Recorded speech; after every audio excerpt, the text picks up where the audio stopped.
So you went to Boeing. Oh, yes.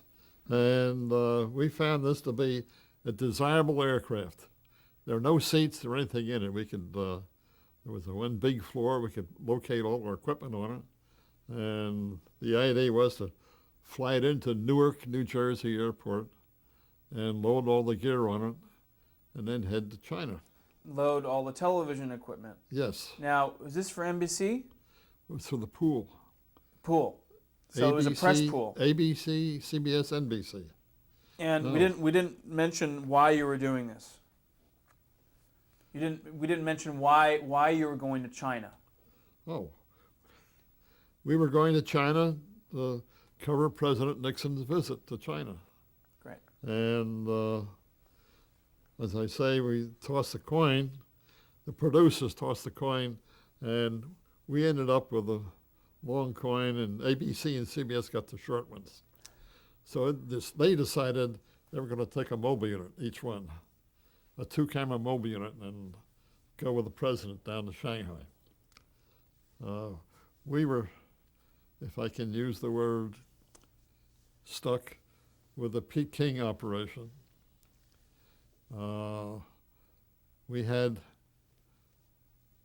a studio with 4 cameras, 6 videotape machines. These are the big old 2-inch wide tape machines. We had 2 film pickup cameras. We had 25,000 feet of 16 millimeter color film and film processors.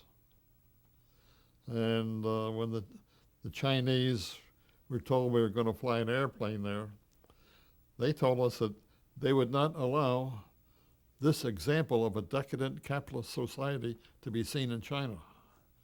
And so they put up a building in 5 days at the airport that was the same size as the inside of a 747. But it was a problem because we had to live in a hotel downtown Peking. And it was a... No, I'm sorry, I'm confused. Did you fly in with this cargo, the Boeing flight, or No. you went on Air Force No, One? they wouldn't let us use it. So you went on Air Force One No, to China? when we went back the second time for the pickup, we flew over in a 707. They used 2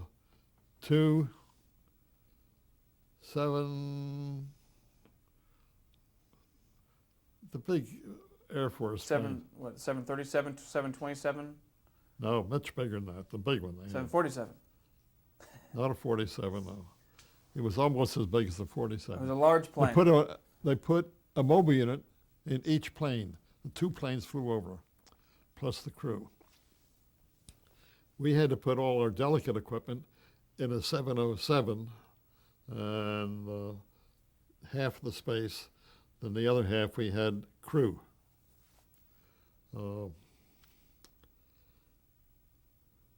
Let's see, what did I want to say?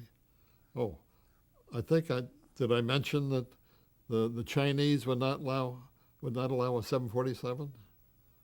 Okay, then we lived in a hotel there in Peking. They hadn't changed the name yet, by the way. It was still Peking before they made it Beijing. And we had our own dining room in that hotel.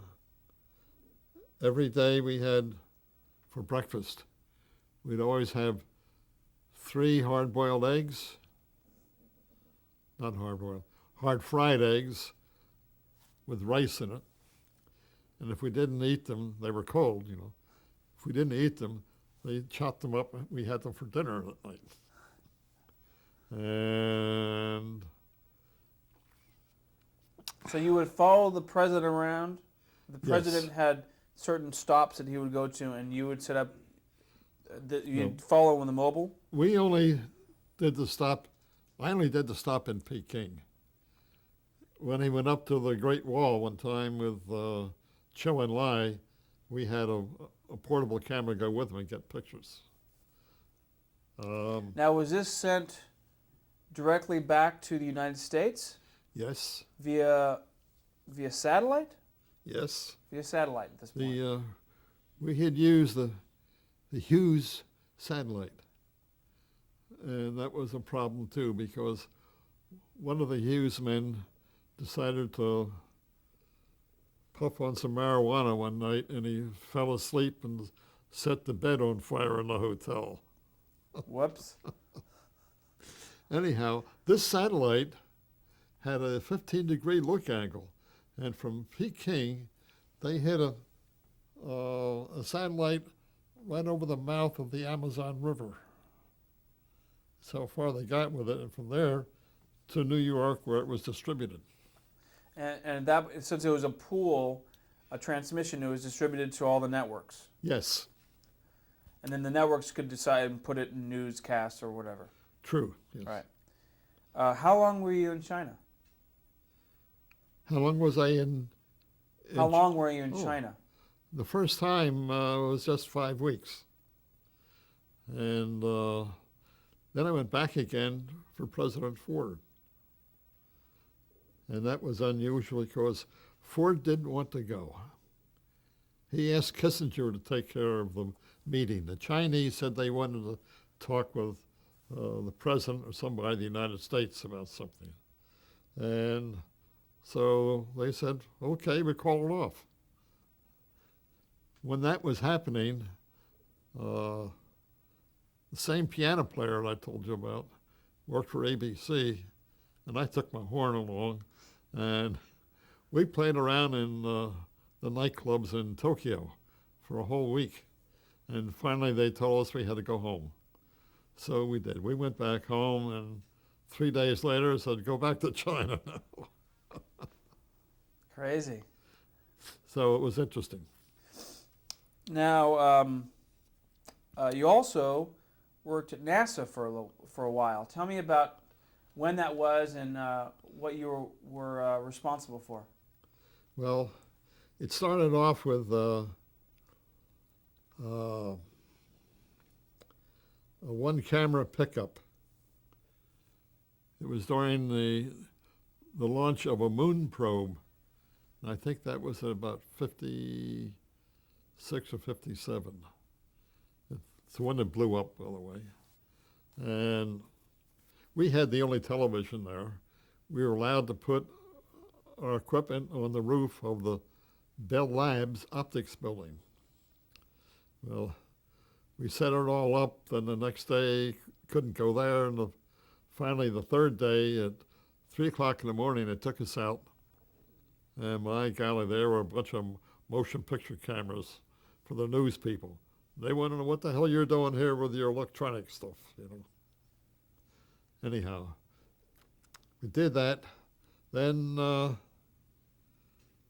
along came a couple of Air Force probes. Then decided to carry the Apollo 8. No, it wasn't 8 either. It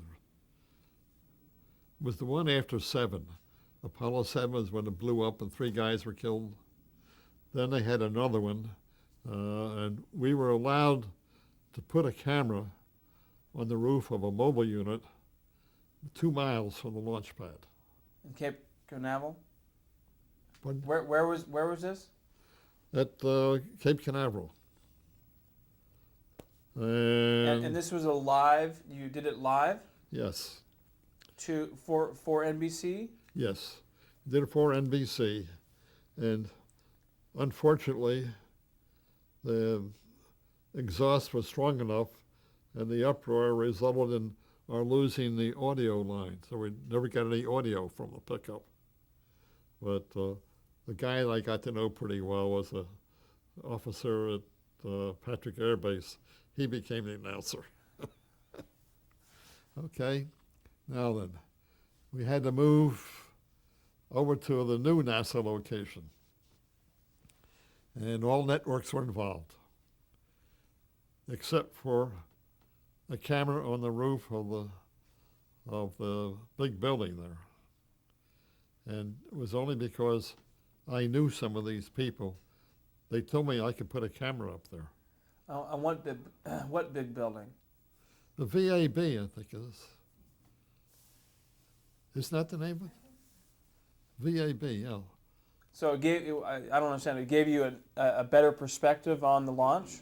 Yes, getting way up on the top, on the roof, on the southeast corner of the roof. I talked them into letting me take one man along as an operator because it was a union requirement. And of course, all the workers there were high-tech union people. I said, okay, do that. And we covered all the Apollo shots from there. Then along came Apollo 11. And I was also made the guy chief for the pool as well as NBC. We had 47 foreign nations to feed the signals to, audio and communications. That was the tough part. Anybody could have gotten a video, you know, but we did that one, and then did 12. Then I went down for Apollo 13, and we caught the launch. Then NBC always had me go over to Houston to cover their setup there at NASA headquarters in Houston. And it wasn't until, I guess, 2 days later we learned that they had a problem with Apollo 13. And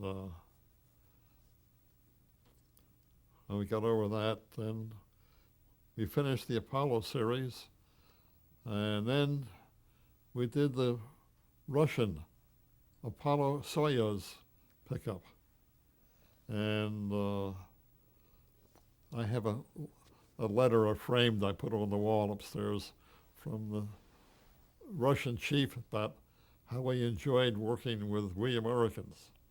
But he was a son of a bitch, boy. When we did the cross-country tour with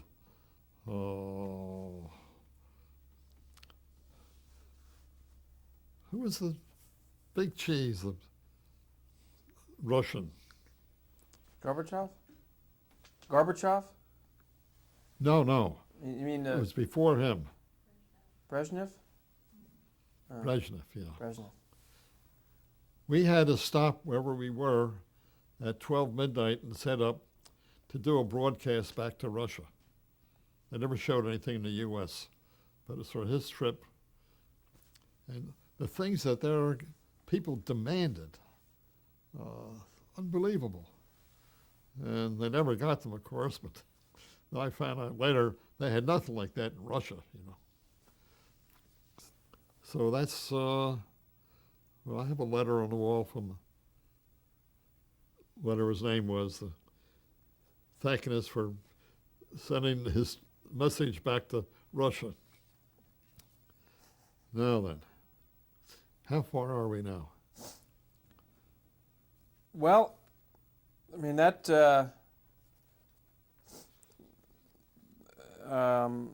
that pretty much like covers your NBC days. You left NBC and still play the trumpet, right? Yes. I actually had, so I just want to clarify, you worked at NASA from 1956 until you left NBC? Well, off and on. You know, Off and on. Just for the launches. Right. So I want to ask you some summing up questions. Okay. Okay?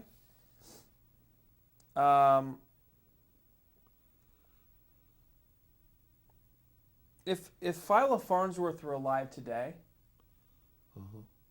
how would he react to how television is being used, do you think?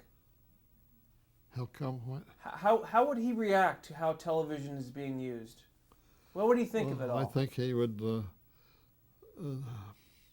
have nothing to do with it. I know his family doesn't have a TV set. They don't want anything to do with the commercial TV as it is today. He had great ideas of using television as a teaching tool, used in schools, that sort of thing. And would you categorize him as a true genius? Oh yes. Kind of an unforgotten genius. When he died, now, let me tell you a couple of things.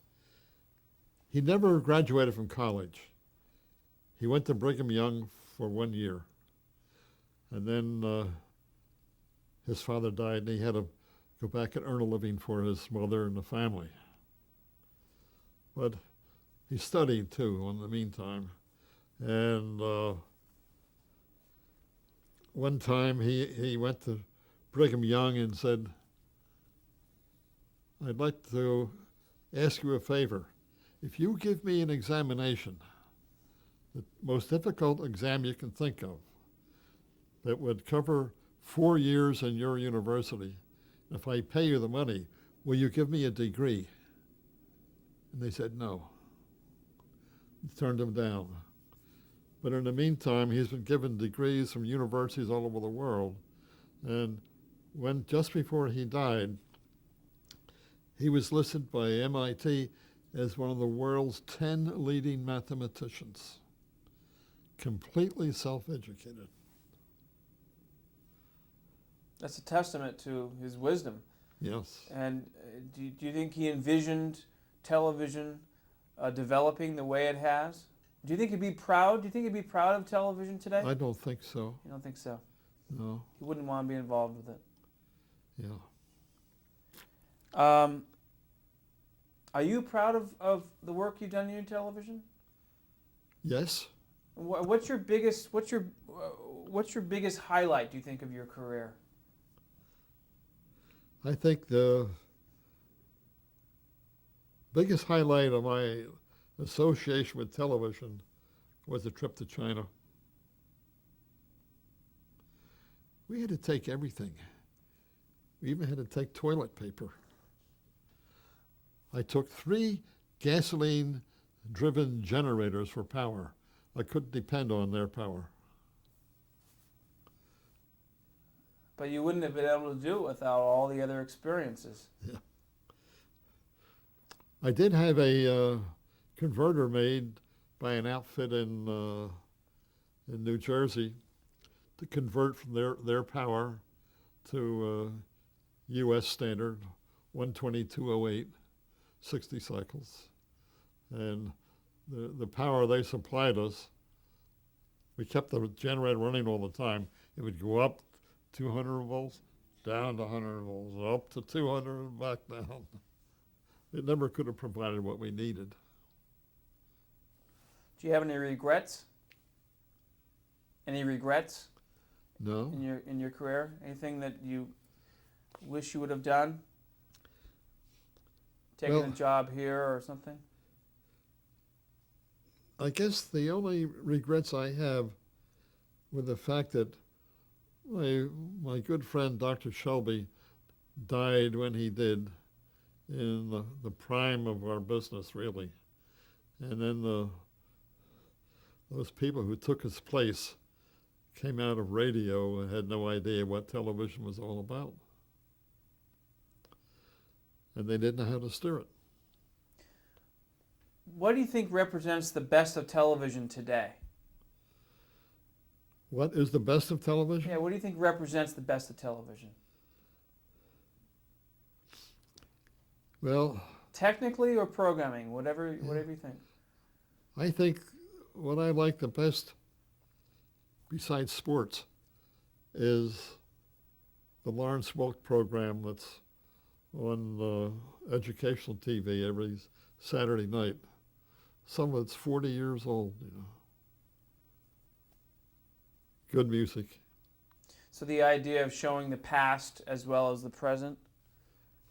And it's not so much the past. It's what I like is the organization of orchestrations and arranging for this music, for a nice big orchestra to play. How do you envision television in the next century? What do you think? What do you think it's going to be? I don't know how to answer that because I don't think I'm going to be around that long. I mean, you've seen some amazing developments. You've seen the birth of television and been there watching it as it has developed. Because, could anyone, do you think anyone can really predict where television will go?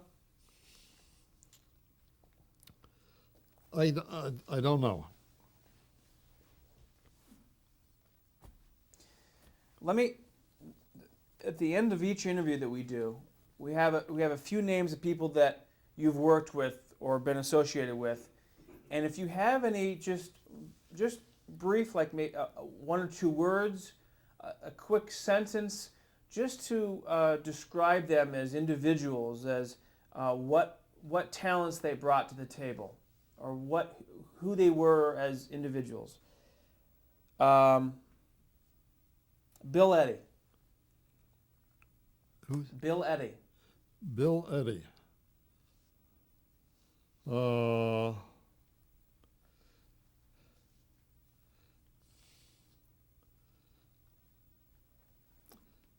I guess I didn't work with him that long, but he had to be a rather profound man in the business.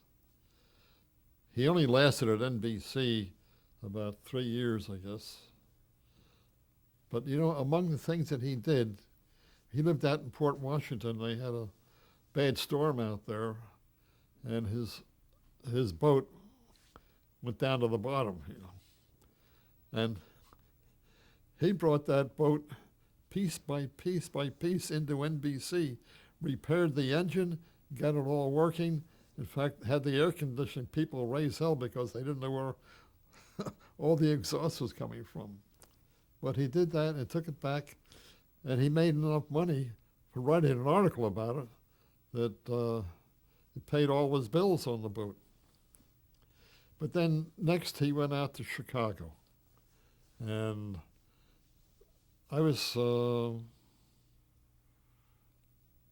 working in Fort Wayne then.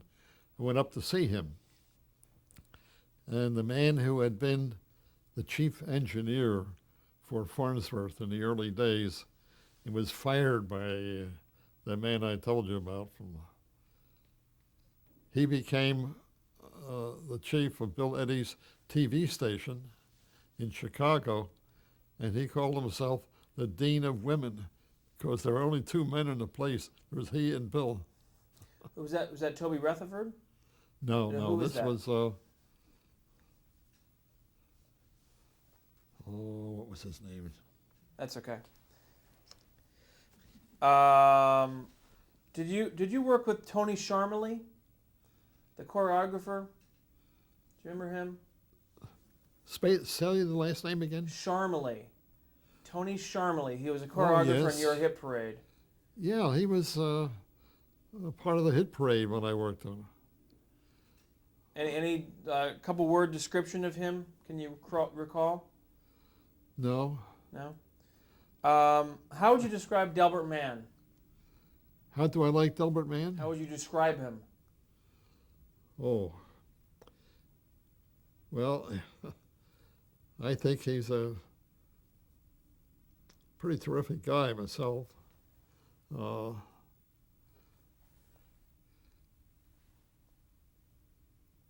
He was good in his business as when he was directing TV. That's the only place I knew him from. What about Dr. Shelby? Dr. Shelby, great man. Real warm-hearted man, very helpful. I didn't say this to you, but he built the first transmitter at Empire State Building. Wow. That's huge. That's very important. Richard Webb. Richard Webb. Did you work with him? No. He worked at RCA Color Lab.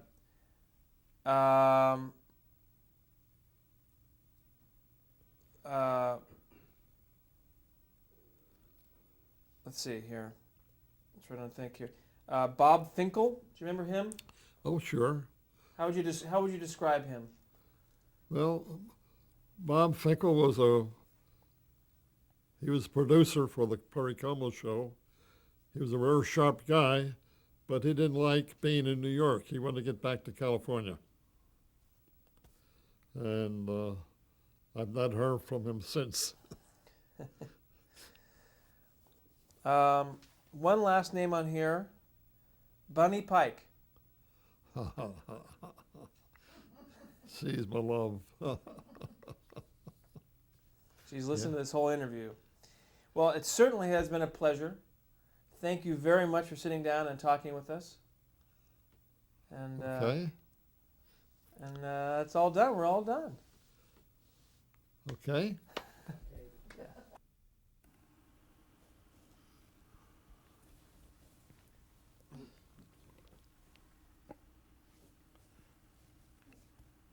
Get up now. No, just say where you are.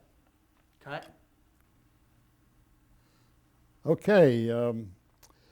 From the left, 1, 2, in the middle is Pike. At the bottom, on the left, is B. Ray Cummings. He was a vice president. Next to him is Philo T. Farnsworth. Then next to him is, he became the president of Farnsworth. And Nicholas. yeah, that's E.A. Nicholas. Then the next one is Don, the legal lawyer from San Francisco.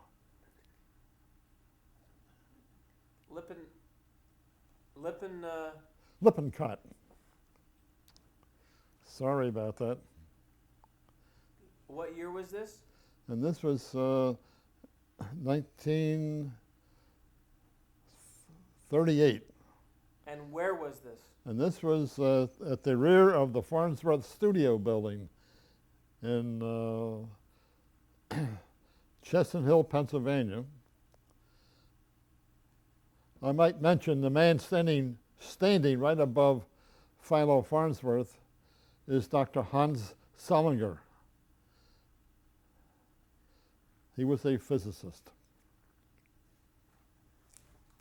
Settle. Tell me when you're ready.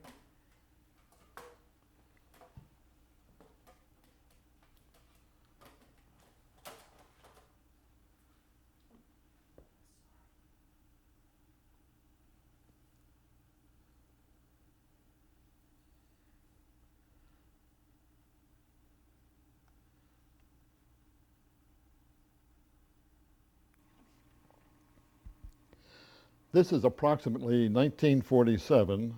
That's Don Pike on camera 2, the cameraman, and it's during the rehearsal.